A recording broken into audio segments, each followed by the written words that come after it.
Hello students, good morning. कैसे हैं आप सब लोग? Good morning, very good. आशा करता हूँ अच्छे ही होंगे। सो स्टूडेंट्स,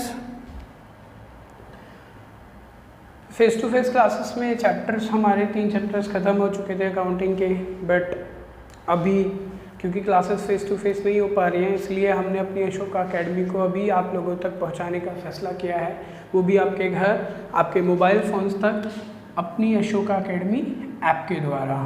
अब आप हमारी सारी क्लासेस को फ्री ऑफ कॉस्ट देख सकते हैं, नोट्स को डाउनलोड कर सकते हैं, पीडीएफ्स के थ्रू आप प्रैक्टिस कर सकते हैं क्वेश्चंस की, और वो भी फ्री ऑफ कॉस्ट। सो क्योंकि कोरोना महामारी के चलते पॉसिबल नहीं हो पा रहा था क्लासेस लेना, इसलिए ये डिसीज़न लिया गया है। और हम उम्मीद रखेंगे कि जैसे आप हमें पहले प्यार करते थे, जैसे आप हमें पहले अपना ऐसे सम्मान देते थे, आप यहाँ भी अपना प्यार हमें हमारी ऐप्स को डाउनलोड करके दिखाएंगे। चलिए बात करते हैं चैप्टर की। Students, my self Deepak Sharma और मैं आपका अकाउंटेंसी का टीचर हूँ अशोका ऐप पे, और मैं आपको अकाउंटेंसी की अपनी नॉलेज को आपके साथ बांटूंगा, ठीक है। चलिए, एक्सपीरियंस की बात करूँ तो पिछले 8 सालों से हमारी अशोका अकेडमी के थ्रू मैं अपनी नॉलेज को शेयर कर रहा हूँ। And in qualification wise I am MCom NET qualified and BEd and CS final student. So it doesn't matter कि आपको क्या सीखने को मिलता है, ठीक है ना स्टूडेंट। चलिए पहले चैप्टर की बात करते हैं। चैप्टर है बेटा अकाउंटिंग फॉर एनपीओ ऑर्गेनाइजेशंस। मेरे बच्चों, सबसे पहले हमें ये समझना होगा कि ये एनपीओ या नॉट फॉर प्रॉफिट ऑर्गेनाइजेशन होती क्या है। बहुत सिंपल शब्दों में समझिए, ये वो ऑर्गेनाइजेशंस होती हैं जो प्रॉफिट के लिए काम नहीं करती। इनका मेन मोटिव प्रॉफिट कमाना नहीं होता। अब आप बोलोगे सर अगर कोई प्रॉफिट नहीं कमा रहा है तो वो कैसी संस्था है? यस बेटा, this is basically not for profit organisation, और इसको ही हम बोलते हैं एनपीओ, ठीक है। So these are those organisations, ठीक है। सिंपली अगर मैं मीनिंग जानने की कोशिश करूं कि ये होते क्या हैं, तो दीज आर द ऑर्गेनाइजेशंस, ये वो ऑर्गेनाइजेशंस होती हैं विच डू नॉट वर्क, जो काम नहीं करती किस चीज़ के लिए, which do not work with profit motive, ये प्रॉफिट मोटिव से काम नहीं करती। अब आप सोचोगे सर ये प्रॉफिट के लिए काम नहीं कर रहे, तो फिर इनका ऑब्जेक्टिव क्या है, ये क्यों काम कर रहे हैं मार्केट में, ये है क्यों? बेटा ये प्रॉफिट के लिए नहीं काम करती, ये दे प्रोवाइड सर्विसेज। ये क्या करते हैं? सर्विसेज देते हैं। किसको?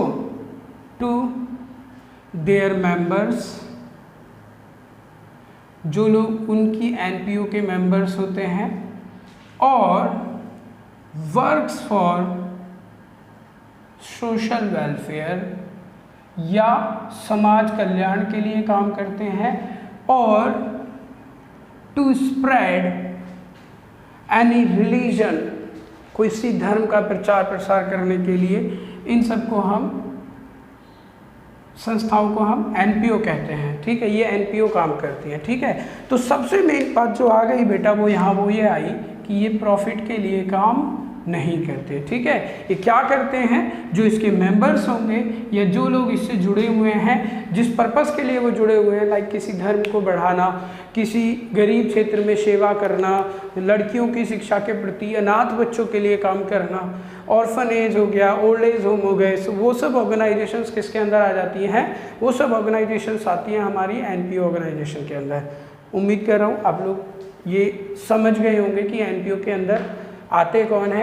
एनपीओ को एकदम क्लियरली आप समझ जाएंगे अगर मैं यहाँ एक हिंदी वर्ड लिख दूँ, गैर व्यापारिक संस्थाएं। मतलब वो संस्थाएं जो व्यापार के लिए काम नहीं करती, जिनका व्यापार करना मतलब प्रॉफिट कमाने के उद्देश्य से ये लोग मार्केट में नहीं आए हैं। बात समझ पा रहे हैं? क्लियर है कि नहीं एकदम से? उम्मीद करता हूँ ये चीज़ क्लियर हो गई होगी आपको, ठीक है। सो फिर ये करती क्या, इनके फीचर्स क्या हैं? किस ऑर्गेनाइजेशन को हम बोलेंगे कि एक एनपीओ ऑर्गेनाइजेशन है? सबसे पहला फीचर क्या होता है बेटा इनका? They do not work for profit. ये वर्क नहीं करते लाभ के लिए, जैसे कि डेफिनेशन में बताया है, ठीक है। और प्रोवाइड्स सर्विसेज विदाउट कॉस्ट। ये आपको सर्विस देंगे, उसके बदले में कॉस्ट नहीं लेंगे, फ्री ऑफ कॉस्ट आपके लिए काम करेंगे। अगर कॉस्ट लेंगे भी तो एक बहुत मिनिमम कॉस्ट होती है, 1-2 रुपये, 4 रुपये, 5 रुपये, उससे ज़्यादा ये कॉस्ट आपसे वसूलेंगे ही नहीं, तो फ्री ऑफ कॉस्ट काम करते हैं, ठीक है। उसके बाद टू हेल्प एंड सपोर्ट, इनका पर्पस होता है नीडेड पर्सन्स, जो नीडेड लोग हैं, जो जिनको सुविधाओं के टोटे हैं, जिनको ज़रूरतें हैं, जो इनके मेंबर्स हैं, उनको ये सपोर्ट करें, ठीक है। अब इस चैप्टर में सीखना क्या है, इसको सीखने के लिए इसकी वेटेज की थोड़ी अगर अहमियत की बात करें तो बेटा आपके सीबीएसई में ये 10 मार्क्स की वेटेज रखता है। सोचिए अगर 10 नंबर का आप चैप्टर कवर कर लेते हैं तो आप बहुत आगे निकल जाते हैं दूसरे बच्चों से, ठीक है।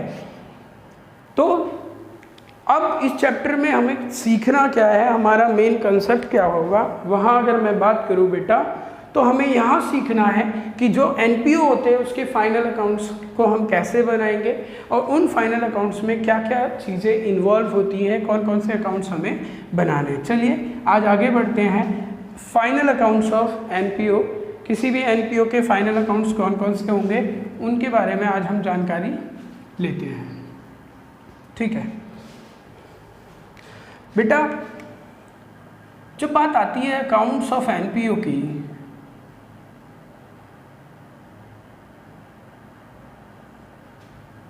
या हम कह सकते हैं फाइनल अकाउंट्स ऑफ एनपीओ, तो कौन कौन से अकाउंट्स बनाने होते हैं? आप लोगों ने 11th क्लास में एक चैप्टर पढ़ा होगा financial statements of sole proprietorship. तो आपने वहाँ सीखा था कि हमें ट्रेडिंग बनाना होता है, फिर ट्रेडिंग बनाने के बाद हम बनाते हैं बेटा अपना प्रॉफिट एंड लॉस अकाउंट, और प्रॉफिट एंड लॉस के बाद हमें बनाना होता था वहाँ बैलेंस शीट, ठीक है बेटा। मैं उम्मीद करता हूँ आपको 11th का अपना ये पूरा कंसेप्ट अच्छे से याद होगा।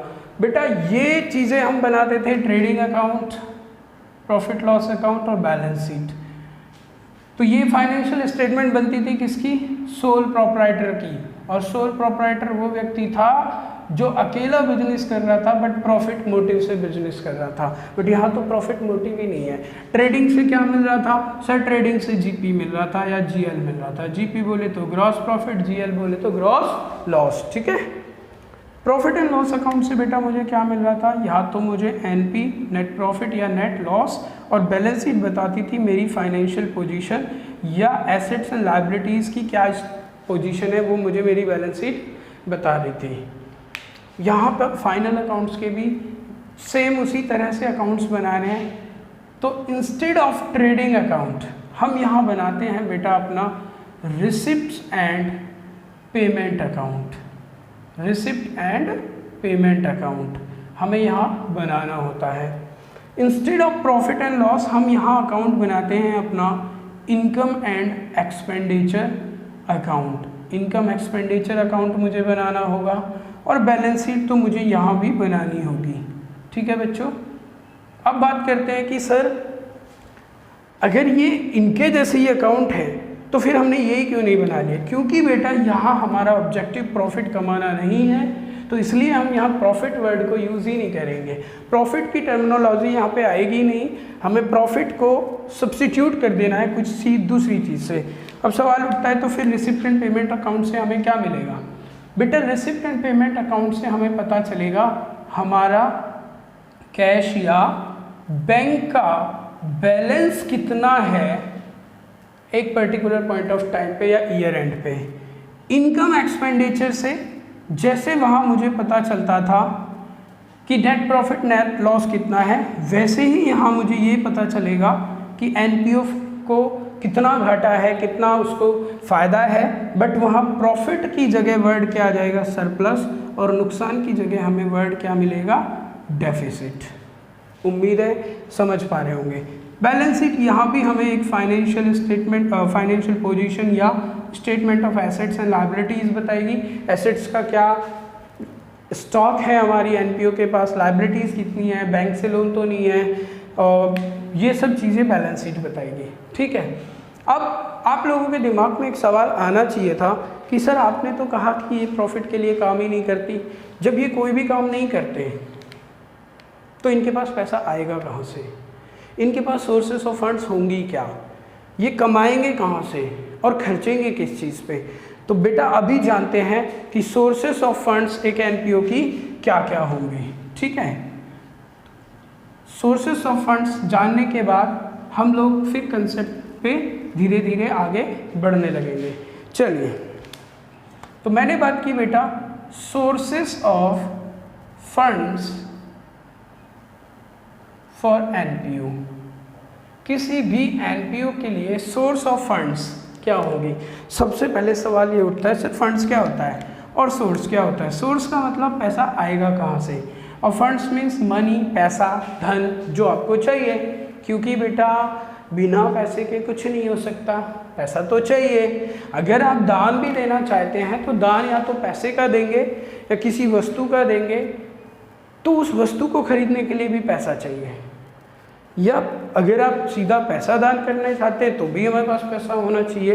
तो एक एनपीओ के पास सोर्सेस क्या होंगी उनकी बात करते हैं। सबसे पहले बेटा जब नाम ही ऐसा आ गया कि भैया लाभ के लिए काम नहीं है, तो डोनेशंस इनको बहुत सारी मिलेंगी। ठीक है, इनको दान मिलेगा। उसके बाद मेंबरशिप फीस। मेंबरशिप फीस मतलब, तो जैसे आप लोग देखते हैं बहुत सारे लोग बहुत सारे क्लब्स के मेंबर बनते हैं। ठीक है, तो उस क्लब में मेंबरशिप लेनी होती है, तो मेंबरशिप लेते ही आपको मेंबरशिप फीस चुकानी होती है।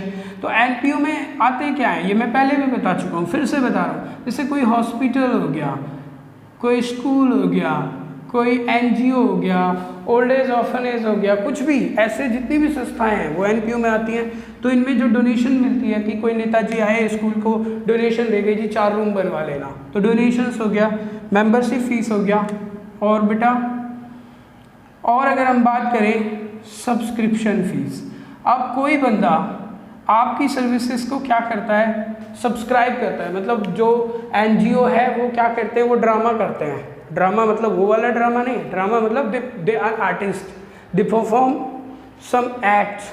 तो उनसे आप अगर उनसे कुछ भी उनकी सर्विस लेना चाहते हैं तो आपको सर्विस फीस या सब्सक्रिप्शन फीस देनी होगी।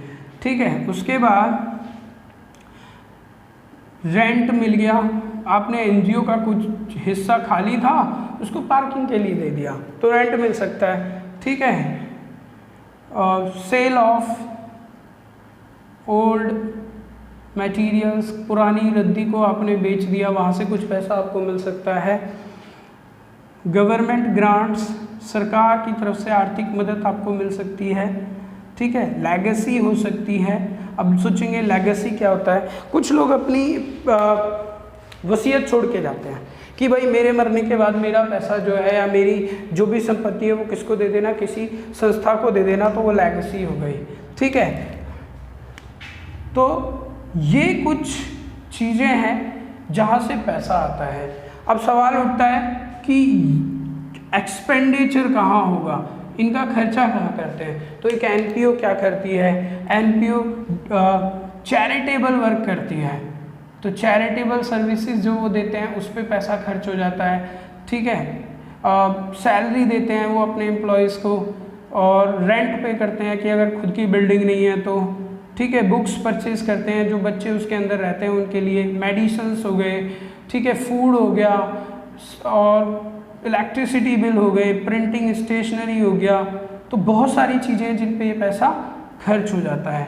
मैं उम्मीद करता हूँ आपको इतना कंसेप्ट अभी समझ में आया होगा कि सोर्सेस ऑफ फंड्स क्या होती हैं, एनपीओ क्या होता है, एनपीओ के फाइनल अकाउंट्स में क्या क्या आता है।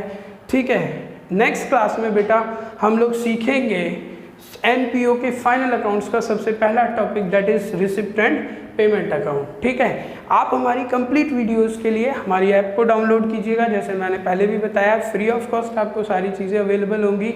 बहुत एक माइनर से चार्जेस अगर किसी पे हो सकते हैं तो हो सकता है कि सिर्फ हम उतना लेंगे जितने में हम लोगों ने थोड़ी मेहनत की है, फ़ोटोकॉपी वगैरह हमने कराया चीज़ों को और नोट्स को अपलोडिंग में खर्चा हुआ है, बस उतना आपसे चार्ज होगा। बट आपको कहीं दूर जाने की ज़रूरत नहीं है। आपको CBSE के प्रीवियस क्वेश्चंस, बुक के questions, NCERT questions, TS Grewal सारे मैं आपको सॉल्व कराऊंगा और इस चैप्टर की सारी वीडियोस आपको मिलेंगी। So till then enjoy, stay safe, stay home, thank you.